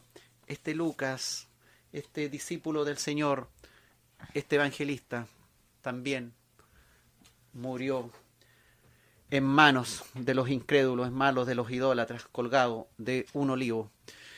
Simón el Celote, el apóstol, el cananita, hablaba en el arameo también, y cananista significa celote. Este era una especie de revolucionario originalmente, y usted puede ver, hermanos, que Dios llamó a pescadores, llamó a letrados como a Mateo, llamó incluso a revolucionarios. Así que no tema, hermano, hablarle a un comunista, a algún personaje de extrema derecha o de extrema izquierda, un revolucionario. No tema de hablarle. También los revolucionarios se convierten al evangelio. Hasta los más incrédulos se convierten. Y Simón el Celote finalmente fue llamado al evangelio y dejó su cuento de la revolución y se dedicó a esta otra revolución, al evangelio del Señor Jesucristo. Se sabe que los celotes eran un grupo de extrema. Se sabía que era un grupo de extrema revolucionario que en el fondo decía que el Mesías iba a llegar con espada, claro, que era un hombre que iba a destruir a los romanos en el fondo y a destruir a todos los enemigos de Israel. Y ellos, al ver que Cristo estaba, o al ver que eso no estaba ocurriendo para ellos, lo que ellos esperaban, ellos mismos, no sé, Trataron de hacer asaltaban algo. lugares, atacaban a cuadrillas romanas. Claro. Eran revolucionarios el grupo. Claro. Era muy revolucionario. O sea, lo que ellos no creían era el evangelio que Jesús iba a predicar, lo que estaba hablando del reino de los cielos. Ellos pensaban en el reino aquí y ahora. Estos relatos históricos dicen que predicó en Mauritania, en África, y también en Gran Bretaña, allá en Europa, y también en Persia. Y según las historias dicen que fue crucificado por ahí por el año 74 después de Cristo, allá en Gran Bretaña. Simón el Celote, apóstol, crucificado. Juan, el discípulo amado, el apóstol, el evangelista, el único que no murió crucificado, pero pucha que la sufrió. Era hermano de Jacobo, el mayor. Él, según la historia, dice que fundó la iglesia de Esmirna, Pérgamo, Sardis, Filadelfia, Laodicea y Tiatira, a los cuales después Le escriben Apocalipsis. le escriben Apocalipsis. Fue enviado, dice la historia, de Efeso a Roma, donde fue echado por orden del emperador en un calde de aceite hirviendo, pero Dios le protegió, le salvó de ahí y escapó milagrosamente sin daño alguno. Y el emperador que lo había mandado echar en este calde de aceite hirviendo fue Domiciano, y lo desterró después a la isla de Patmos, donde recibió la visión de Cristo y el relato que después nosotros vemos en el Apocalipsis. Juan, el apóstol, el discípulo amado, el evangelista, dice que fue liberado por el emperador siguiente al Domiciano, que lo había condenado, que lo había echado en ese calde de aceite hirviendo, donde salvó milagrosamente. ¿Por qué salvó milagrosamente? Bueno, porque los planes de Dios era revelar el Apocalipsis y quería revelárselo a su discípulo amado, por eso lo salvó. Así que de repente nosotros vamos a ser salvados de ciertas situaciones de peligro, porque Dios quiere seguir utilizándonos en otras situaciones. Pero evidentemente Juan también estaba dispuesto a morir crucificado, a morir atravesado, a morir como fuera. La historia dice que aproximadamente el año 100 después de Cristo murió en Efeso Juan, pero no fue asesinado. El único de todos los apóstoles que no aparece, según las historias que se cuentan, que no fue asesinado, pero la salvó grande ahí del calde de aceite hirviendo. Ahí lo querían hacer sopaipilla, ¿eh? el emperador Domiciano. Pero el poder de nuestro Señor es grande, hermano. Y salís ileso de un caldo de aceite. De aceite hirviendo. Si lo querían hacer sopaipilla, empanada, no sé qué lo quería hacer Domiciano. Quería disfrutarlo, pero después le tuvo miedo y así que lo desterró en la Patmos. Dijo, es inmortal, no sé. Este es peligroso. Es hijo de los dioses. Me estoy metiendo con uno peligroso. Con uno peligroso, así que no lo desterró mejor. También vamos a revisar cortito Bernabé, ¿se acuerda el amigo de Saulo, el que también lo acompañó, que era de Chipre, de origen judío? Este murió por ahí por el año 73 después de Cristo. Y aquí vamos a nombrar que cuando se produjo la primera gran persecución de los romanos, donde Nerón fue ese emperador que martirizó a los cristianos. Él gobernó entre los años 54 y 68 después de Cristo y los persiguió, una gran persecución de los cristianos. Y ahí murieron ¿quiénes? Erasto, el tesorero de Corinto. Aristarco, ¿se acuerda? Ahí lo busca usted en la escritura. Aristarco, el macedonio, también murió martirizado por Nerón. Trófimo, de Efeso, ahí usted lo puede buscar. Judas Barsabás también fue martirizado. Ananías, el obispo de Damasco, también fue martirizado. Y cada uno de los 70, de los llamados 70, todos fueron martirizados en la gran persecución de Nerón. Y después hubo una segunda gran persecución por este otro emperador, el que quiso echar a Juan en un calde de aceite hirviendo, Domiciano. Y esta persecución se produjo en el año 81 después de Cristo. Y ahí murió Dionisio, el Areopagita. ¿Se acuerda? Aparece ahí en Hechos 17, en el versículo 34, aparece su nombre.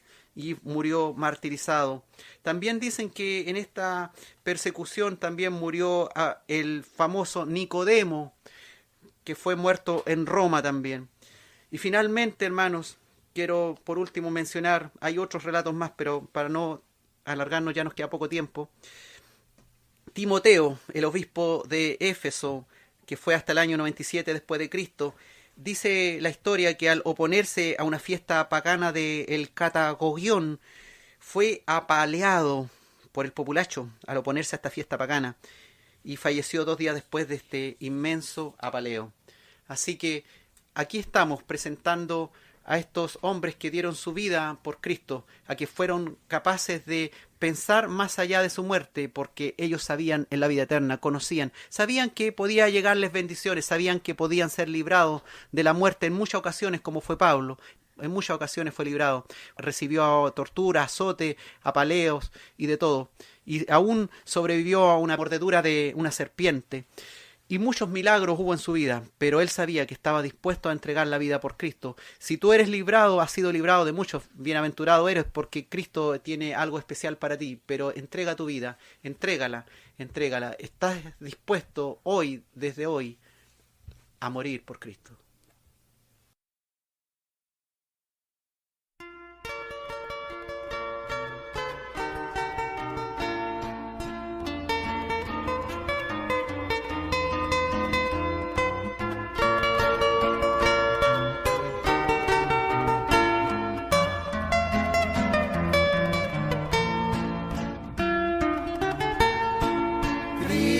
Está buscando obreros hoy que quieran ir con él.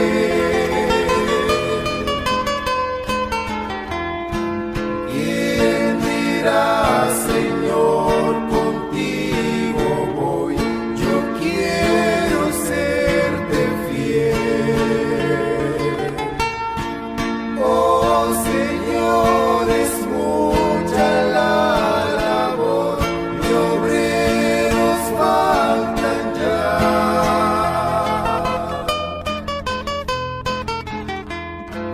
Danos luz ardiente, fe y valor, y obreros siempre habrá.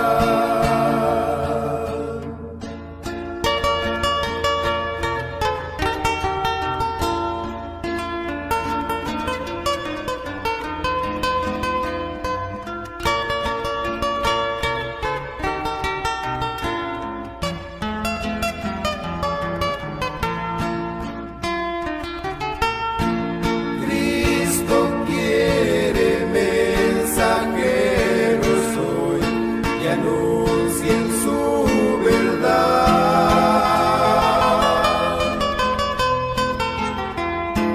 ¿Quién dirá, Señor, yo listo estoy, haré tu voluntad?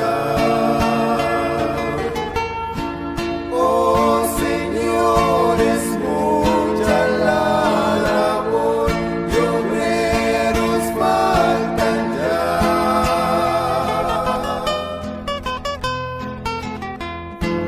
Danos luz ardiente, fe y valor, y obreros siempre habrá.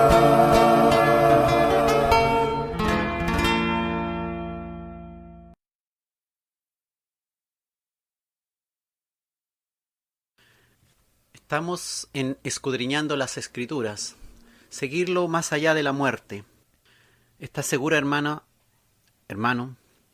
de que ni la muerte, de que ni la vida, de que ni ángeles, ni principados, ni potestades, estás segura que, o estás seguro que ni lo presente ni lo porvenir, que ni lo alto ni lo profundo, ni ninguna otra cosa creada podrá separarte del amor de Dios que es en Cristo Jesús, Señor nuestro?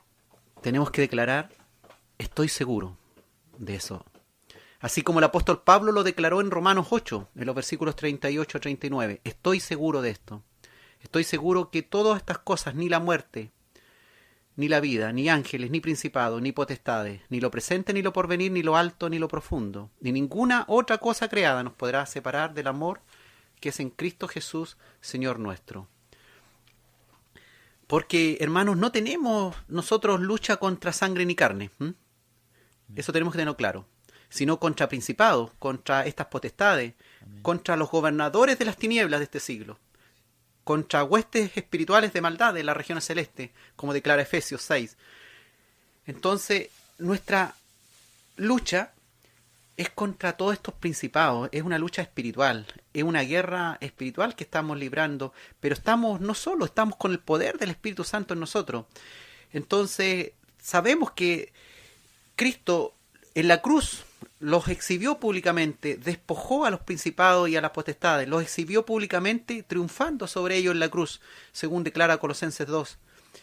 Entonces, este Cristo que fue el que se despojó a sí mismo, que fue a la cruz, que nos salvó, también despojó a estos principados y estas potestades, los exhibió públicamente, triunfó sobre ellos, y después subió al cielo y está a la diestra de hoy, y su Espíritu está en nosotros, y a él, dice 1 Pedro capítulo 3, que a él están sujetos ángeles, autoridades y potestades.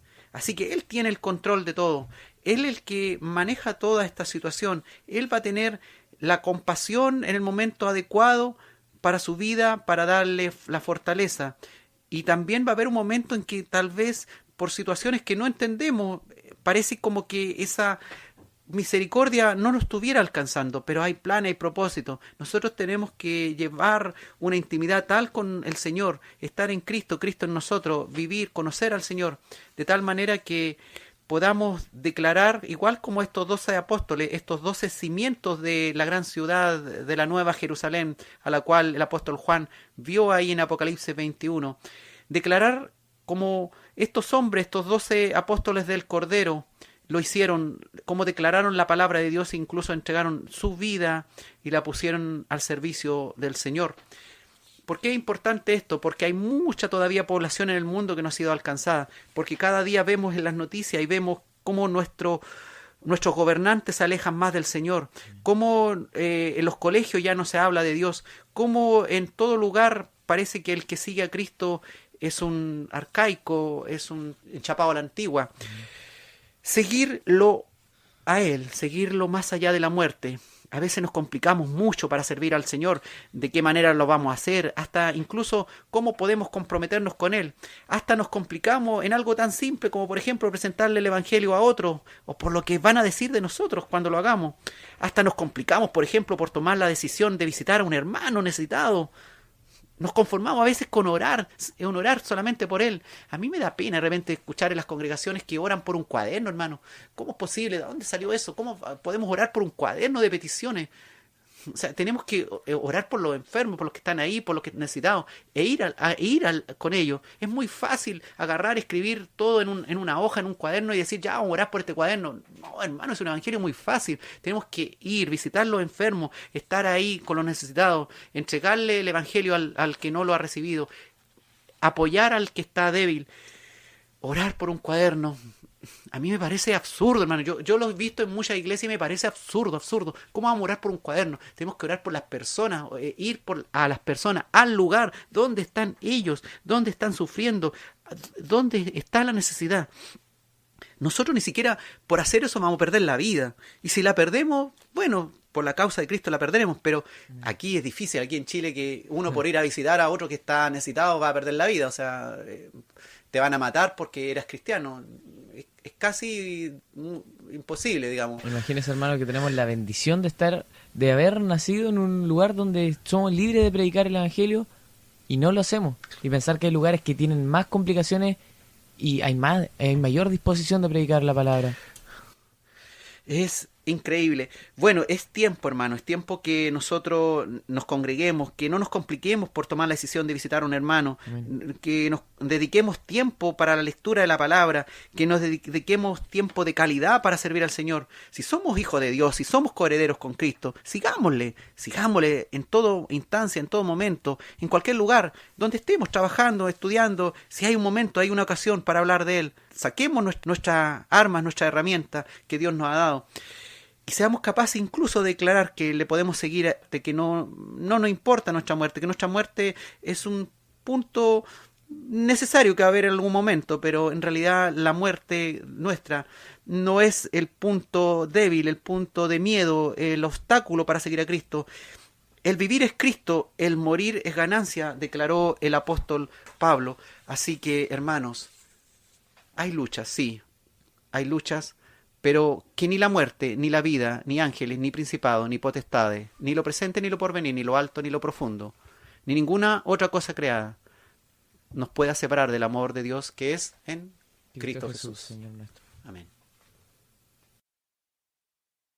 Desde que me viste con ojos de amor, le diste reposo a mi corazón, le has dado fuerzas a mi existir, me apoyas cuando ya no puedo seguir.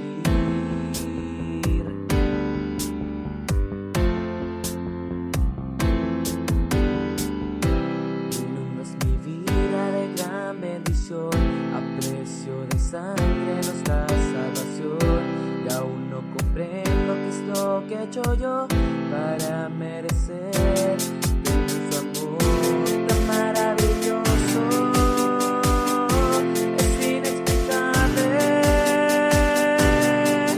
Jesús, aún sin merecer, puedo en mi vida tu gloria ver, me has dado canción para proclamar que solo tu nombre yo quiero exaltar.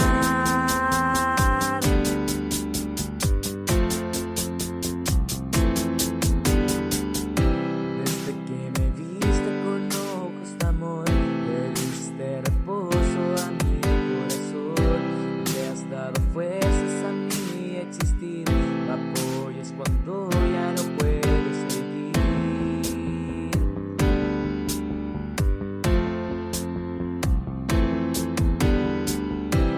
Inundas mi vida de gran bendición, a precio de sangre nos das salvación, y aún no comprendo qué es lo que he hecho yo para merecer su amor tan maravilloso. Es inexplicable, Jesús, aún sin merecer, puedo en mi vida tu gloria ver, me has dado canción para proclamar que solo tu nombre yo quiero exaltar, aún sin merecer, puedo en mi vida tu gloria ver, me has dado canción para proclamar que solo tu nombre yo quiero exaltar.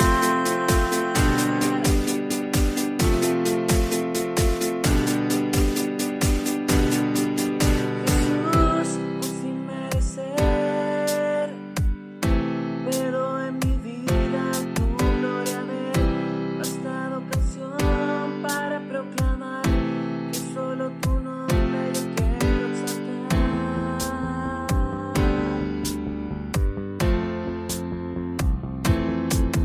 Jesús.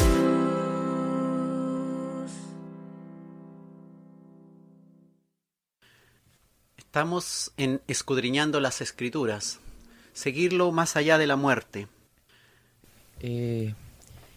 Hermano, en realidad es importantísimo este tema.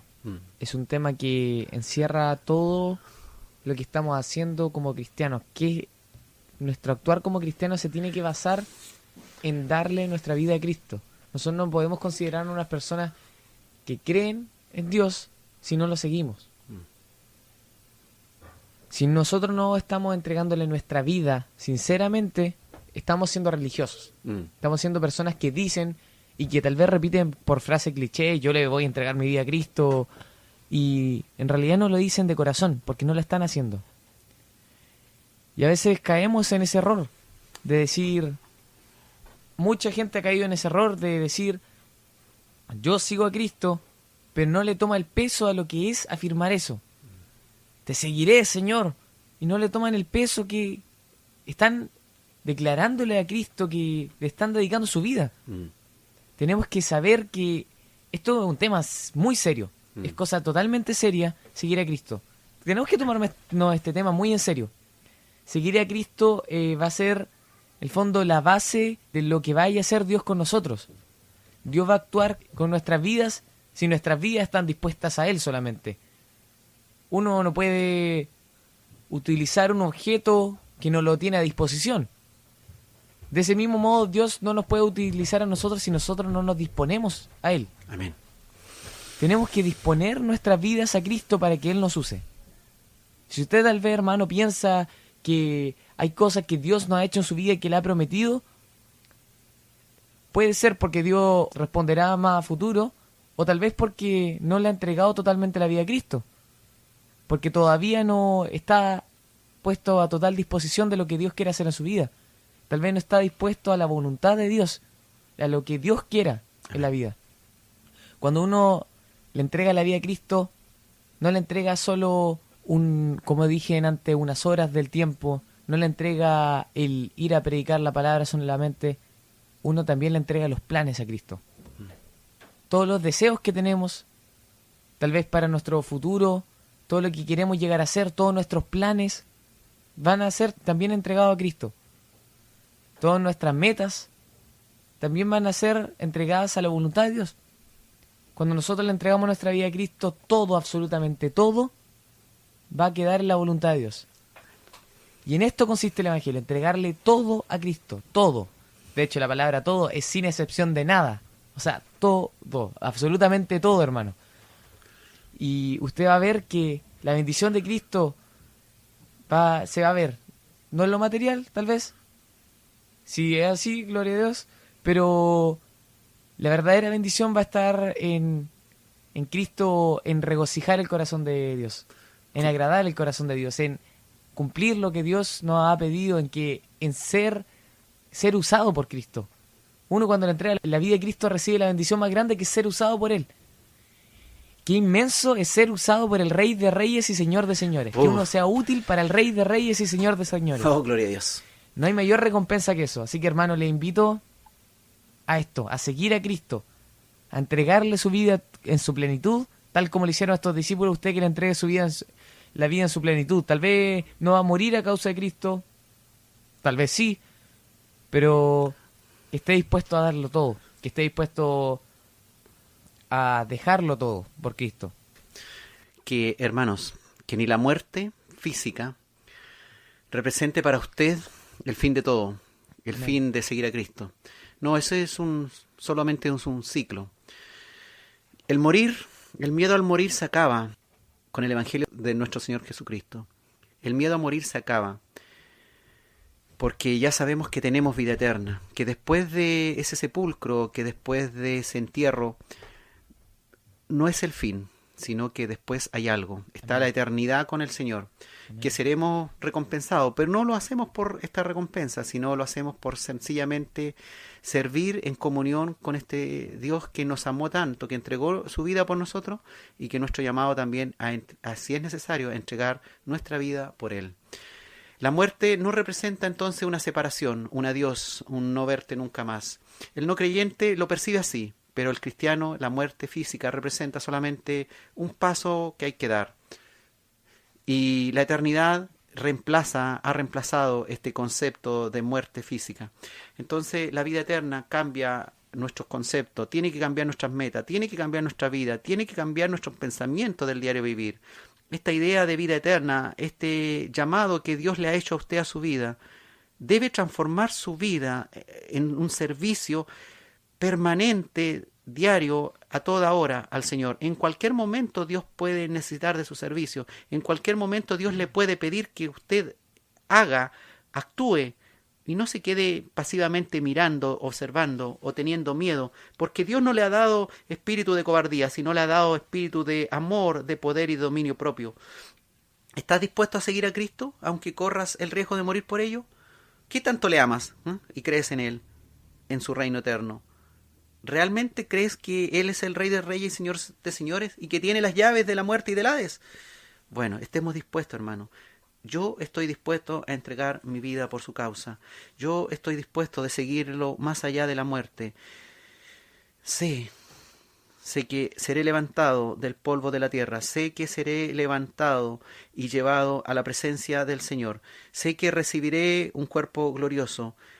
Sé que Cristo tiene las llaves de la muerte y del Hades. Sé que es el Señor Todopoderoso, el que se hizo hombre, el que vivió con nosotros.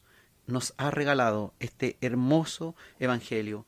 Yo, hermano, estoy preparado y dispuesto para seguirlo más allá de la muerte. ¿Y usted? Un tremendo mensaje eso, hermano. Es algo que uno se tiene que preguntar. Es eso mismo, ¿estoy dispuesto a seguir a Cristo pese a las consecuencias? Tal vez la mayor consecuencia no sea la muerte, Claro. porque Sufrimiento, pues. el sufrimiento. El alejamiento. Piensa en el sufrimiento, el padecimiento, porque cuando una persona ama totalmente a Cristo y llega a una comunión en Cristo tal que en el fondo está en una comunión directa con Cristo o está viviendo totalmente para Él, no hay nada que anhele más que estar con Él. Es como el gozo que tenía Pablo en Filipenses. Por eso mismo lo digo, porque Pablo decía, para mí el vivir es Cristo y el morir es ganancia. Y después él lo explica y dice que el vivir, él lo ocupa para la obra de Cristo. Y él desea, aún estando deseoso de morir y estar con Cristo, no se refiere a que él, no, odio mi vida, Pablo no era un depresivo. Él quería estar con Cristo, quería estar con el Señor, porque en el fondo era lo que él creía. Y es lo que nosotros creemos. Creemos en un Dios que da vida eterna. Entonces una persona cuando cree eso, lo que más espera es estar con Él. Conocer a quien nos dio la vida, a conocer a quien nos salvó. Entonces, tal vez la muerte no es la parte más mala. De hecho, Pablo nos mostraba que hay que verla con un gozo. Si Dios decide que es hora de llevarnos a su presencia, gloria a Dios. Qué cosa más hermosa que partamos a la presencia del Señor, que Dios decida que es el momento de llevarnos a su presencia. Sí, gloria a Dios. Que decida que todos los planes que tenía con nosotros acá en la tierra ya están realizados. Está todo consumado. Todo está consumado, todos sus planes están consumados en nosotros. Oh, sería ideal, hermano. Eso es un gozo. La muerte no es la mayor prueba son lo que hablábamos, las potestades, los principados, todas las cosas que van en contra o que nos hacen retroceder o que se nos oponen en este transcurso. La muerte no es un impedimento. La muerte es cuando Dios decide que ya está todo consumado. Amén. Viene la muerte cuando está todo consumado.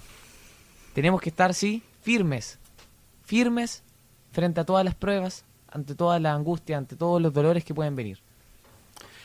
Hermanos, seguirlo más allá de la muerte. ¿Está usted preparado? Que Dios nos ayude, que Dios nos bendiga, que Dios nos dé la fuerza como la ha dado hasta el día de hoy, porque no hemos recibido espíritu de cobardía, sino de poder, de amor y de dominio propio. Amén.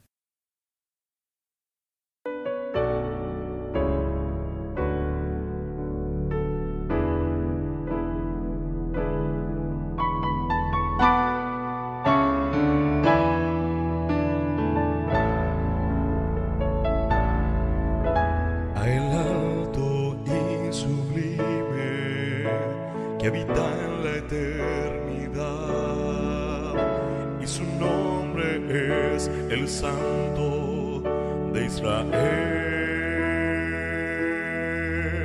el que habita en las alturas y en la santidad, y con el quebrantado y humilde de espíritu,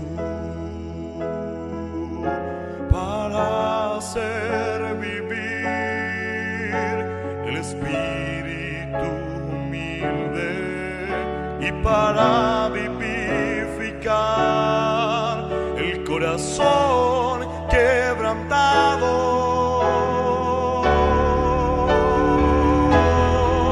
Sea la gloria,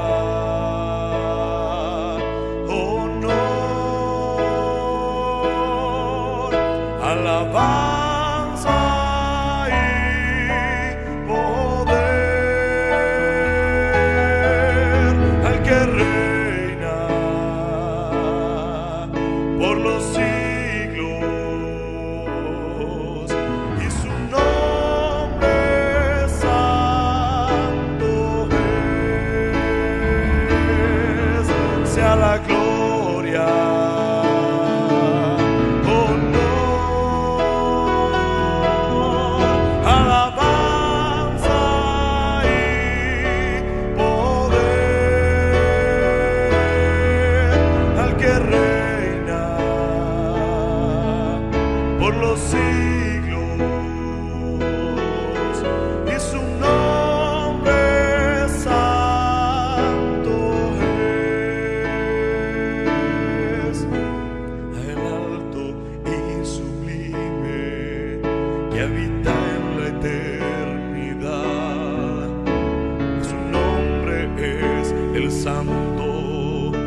que habita en las alturas y en la santidad, y con el quebrantado y humilde de espíritu,